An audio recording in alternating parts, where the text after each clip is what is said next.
Hi everyone, Comic Reviewer here.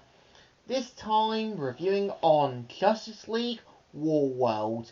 Now as you know, Justice League Warworld is a 2023 animated superhero film that is meant to be the 7th film in the Tomorrowverse, as well as being the 52nd film in the DC animated original movies, which was meant to take place sometime after the whole Legion of Superheroes film. And the premise of the film is meant to follow how Batman, Wonder Woman, as well as Superman are now in other worlds and different realities. The first world is meant to have Wonder Woman as a sort of gunslinger hero, helping a small town deal with Jonah Hex and a band of small town thugs. And yeah, the second part of the story is meant to follow on Sarkascus, which is meant to follow the warlord known as Travis Morgan, with Batman sort of helping him and his team out deal with the sort of wizard Demos. And yeah, the third story being taking place in the 1950s in the town of George's Mill, with federal agent Clark Kent and King Faraday sort of investigating a report of a crashed UFO. And I think what I give the first three stories credit is that, yeah, it's building up to what it needs to be. Because the premise does remind me a bit of Westworld, having this kind of other sort of unknown story, but having the pieces put together.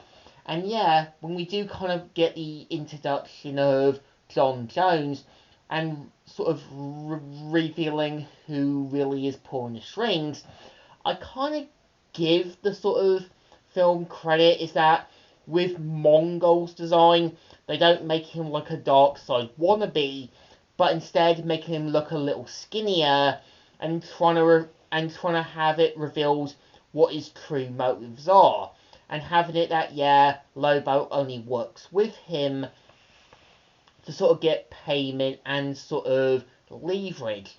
And I think what the film is trying to do is have this Westworld storyline, like Wonder Woman's taking place in the Wild West, Batman's taking place in the world of the sort of warlord, and the 1950s with Clark Kent.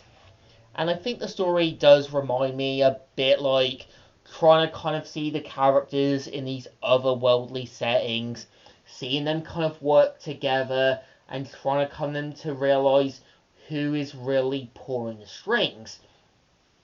And I think what I give the Tomorrowverse credit is that it's kind of keeping close to what I think 80s comics were like.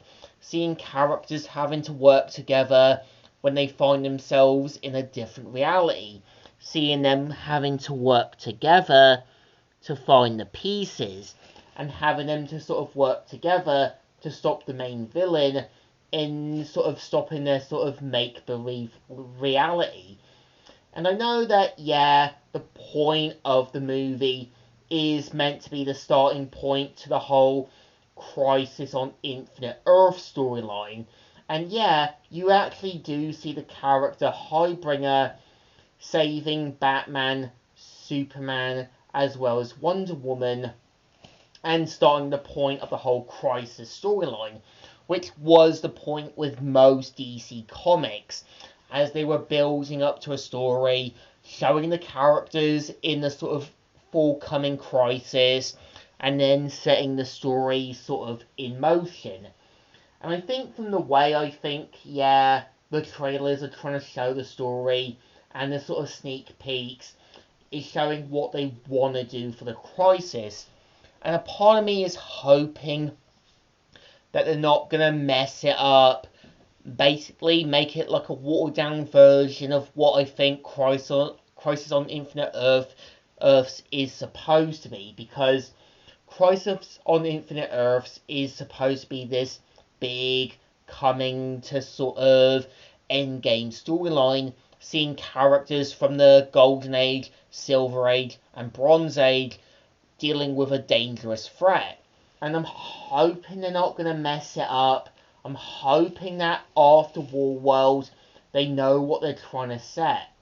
And I think with Wonder Woman being set up, I'm hoping they're trying to sort of fix things for their sort of Tomorrowverse. So I think this film definitely deserves a thumbs up. It's being like what I think most comics are meant to be, most like what I think stories are needing to be, and what I think, yeah, DC Comics at the 80s at times was trying to build up to the whole post-crisis storyline. So I think it's not a bad movie. So, Comic Reviewer here, signing out.